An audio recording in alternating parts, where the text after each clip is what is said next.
bersama pura-pura tahu fisika.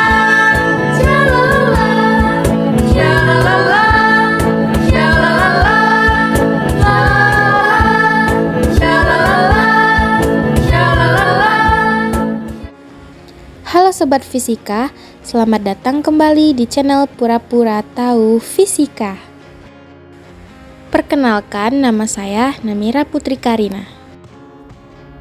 Zaman sekarang, manusia hidupnya tidak akan lepas dengan yang namanya handphone. Tahu nggak apa itu handphone? Canggih kan?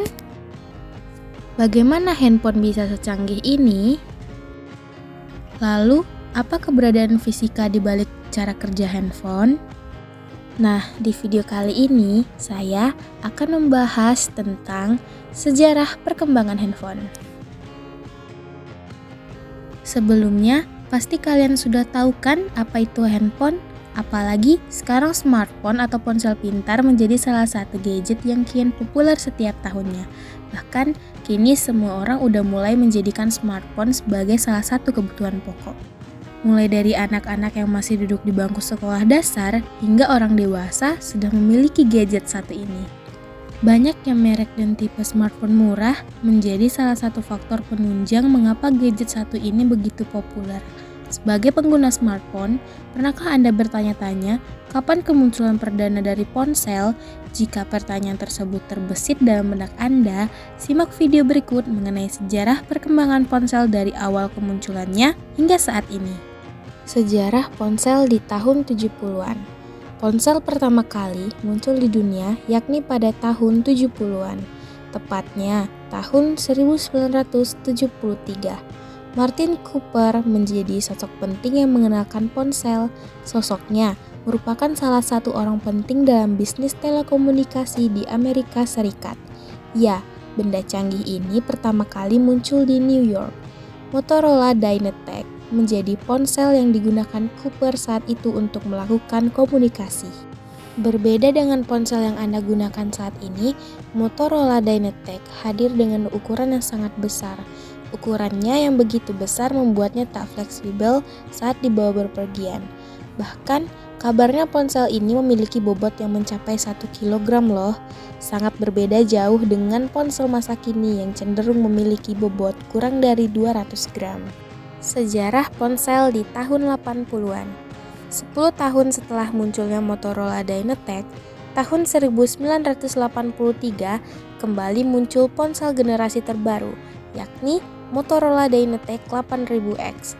Berbeda dengan Motorola Dynatec tahun 1973, ponsel terbaru ini menjadi ponsel pertama yang secara resmi dikomersialkan.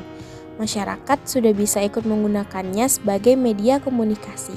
Meski sudah mengalami beberapa pembaharuan, namun ponsel ini masih memiliki bobot yang cukup besar, sekitar 793 gram. Baterai yang disematkan pada Motorola Dynatec 8000X bisa beroperasi selama 8 jam lamanya.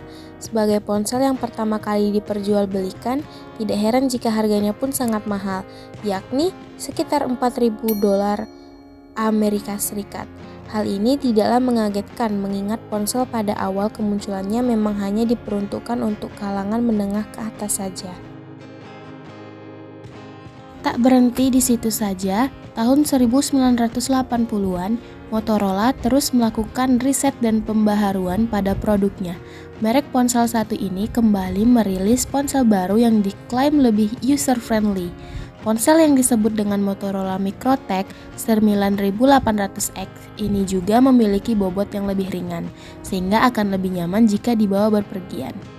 Sementara, bobotnya mengalami penurunan hingga 300 gram.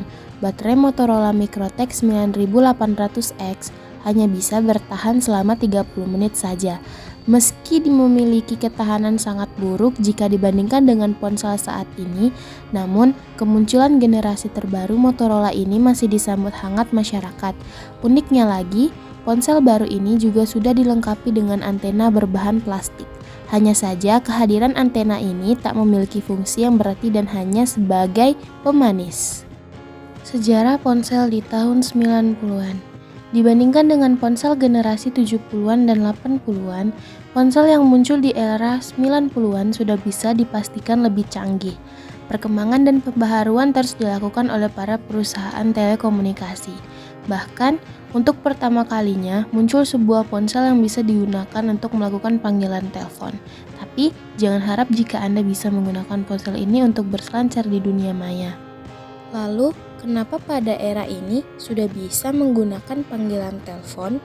Bagaimana cara kerjanya? Telepon bekerja dengan cara mengirimkan gelombang suara melalui arus listrik dalam jaringan telepon, sehingga kita bisa berkomunikasi dengan pengguna telepon lainnya. Penerima telepon akan menangkap getaran elektrik suara kita sebagaimana suara yang didengarnya.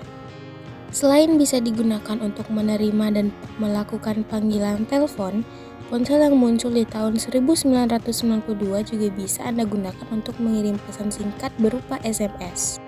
Di tahun yang sama, muncul IBM Simon yang disebut-sebut sebagai ponsel pintar atau smartphone pertama di dunia. Smartphone ini bisa Anda gunakan untuk telepon, mesin fax, pagar, dan personal digital assistant. Di era 90-an ini juga nama Nokia mulai dikenal masyarakat. Kehadirannya pun langsung menyaingi kejayaan dari Motorola. Tidak tanggung-tanggung, Nokia langsung merilis beberapa tipe ponsel yang bisa Anda pilih di tahun 1990-an. Nokia 3210 mesin fax, pagar, dan personal digital assistant menjadi salah satu seri ponsel Nokia yang paling laris di pasaran. Tak butuh waktu lama, sebanyak 160 juta perangkat Nokia sudah habis terjual di pasaran. Bahkan, tak sedikit juga masyarakat Indonesia yang ikut meramaikan perilisan Nokia 3210. Sejarah ponsel di tahun 2000-an. Istilah smartphone atau ponsel pintar semakin populer di era ini. Bagaimana tidak, munculnya Sharp JSH04 semakin menarik perhatian masyarakat. Pasalnya, ponsel pintar ini sudah dilengkapi dengan kamera di dalamnya. Ya, Sharp JSH04 merupakan ponsel pertama di dunia yang membuat penggunanya bisa memotret foto. Nah, kamera bekerja dengan cara menangkap cahaya yang masuk melalui lensa, kemudian mengubahnya menjadi sinyal yang disimpan dalam sensor elektronik. Setelah Sharp JSH04, mulai bermunculan merek ponsel lainnya yang tidak kalah canggih. Sebut saja salah satunya yakni BlackBerry 5810. Berbeda dengan ponsel yang sebelumnya sudah rilis, ponsel satu ini sudah terkoneksi dengan jaringan internet secara penuh. Bahkan, Anda hanya bisa menggunakan ponsel ini secara maksimal jika tersambung oleh jaringan internet. Di tahun ini juga mulai muncul smartphone legendaris milik Apple, yakni iPhone. Kemunculan merek smartphone mahal ini disambut baik oleh masyarakat, khususnya mereka yang berada di kalangan menengah ke atas. Bagaimana tidak, kemunculan iPhone menyuguhkan konsep baru, yakni smartphone layar sentuh. Konsep ini berbeda dibandingkan merek ponsel lainnya yang masih mengusung konsep keypad. Sejarah ponsel di tahun 2010-an. Di era ini juga, kecepatan jaringan internet juga semakin tinggi saja. Para pengguna smartphone kini bisa menikmati internet yang lebih kencang pada jaringan 4G. Namun, pengguna jaringan 4G hanya bisa diakses oleh smartphone yang mendukung saja. Selain itu, teknologi yang ditawarkan pada telepon genggam generasi ini berupa dapat terhubung teknologi nirkabel seperti wireless LAN, Bluetooth, dan sebagainya. Oleh karena itu, pengguna yang menggunakan telepon genggam generasi ini akan mendapatkan beberapa keuntungan, seperti pengguna bisa menggunakan sistem operasi kapan saja, memiliki kecepatan tinggi, jangkauan sinyal bisa mencapai global, dan lain-lain. Tidak berhenti di situ saja, akhir era tahun 2010-an juga sudah banyak bermunculan perangkat yang mendukung jaringan 5G. Bisa jadi Anda salah satu yang sudah bisa mengakses internet di jaringan 5G. Selain mengalami peningkatan pada kualitas layar sentuh dan juga jaringan, smartphone terbaru akhir-akhir ini telah menawarkan banyak kelebihan di berbagai aspek lainnya. Mulai dari kapasitas baterai yang awet dengan teknologi fast charging, kapasitas RAM yang besar hingga prosesor yang sangat kencang.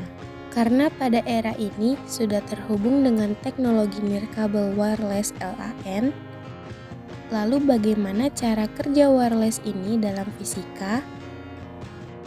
Cara kerja WLAN yaitu melalui udara atau menggunakan gelombang elektromagnetik dengan teknologi Spread Spectrum Technology. Teknologi tersebut merupakan penggemar dari teknologi sebelum, yaitu Code Division Multiple Access. Dari teknologi ini dapat digunakan lebih dari satu pita frekuensi secara bersamaan.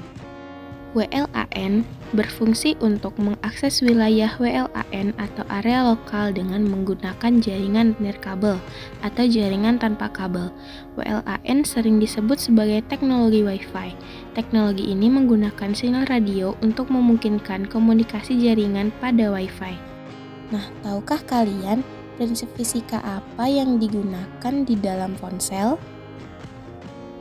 Kalau jawabanmu adalah prinsip listrik dan spektrum elektromagnetik, kamu betul sekali. Ponsel bekerja dengan prinsip tersebut, memanfaatkan pola bergelombang yang dimiliki oleh listrik dan magnet. Sekarang, bagaimana cara kerja handphone yang berhubungan dengan fisika? Saat ponsel dihidupkan, maka ponsel akan memancarkan gelombang ke sekitar untuk mencari menara pemancar terdekat. Begitu juga saat ponsel dalam keadaan diam pun juga terus memancarkan gelombang elektromagnetik untuk tetap terhubung ke jaringan. Saat ponsel digunakan panggilan telepon suara maupun video, ponsel memancarkan gelombang elektromagnetik yang kemudian tersambung ke operator, lalu operator meneruskan ke menara terdekat, lalu ke nomor tujuan. Saat terkoneksi, bagian penerima sinyal di dalam ponsel memancarkan gelombang elektromagnetik yang akan dipancarkan ke segala arah, termasuk bagian kepala pengguna ponsel ataupun bagian tubuh pengguna yang lain. Dengan begitu, berarti radiasi yang dipancarkan mengenai tubuh kita. Dari cara kerja ponsel yang seperti itu, maka yang dapat kita simpulkan, gelombang radiasi yang dipancarkan berasal dari dua sumber, yaitu pemancar yang ada di dalam ponsel dan radiasi yang dipancarkan oleh menara pemancar. Wah, ternyata benda-benda yang kita gunakan sehari-hari juga menggunakan prinsip dan konsep yang kita kenal di pelajaran fisika ya. Nah teman-teman, sekarang sudah tahu kan bagaimana perkembangan handphone yang selama ini kita gunakan, siapa yang mengenalkannya, dan bagaimana handphone sampai bisa canggih hingga saat ini. Lalu, bagaimana handphone masa depan ya? Sekian yang dapat saya sampaikan di video kali ini. Semoga menambah pengetahuan teman-teman ya. Terima kasih. Fisika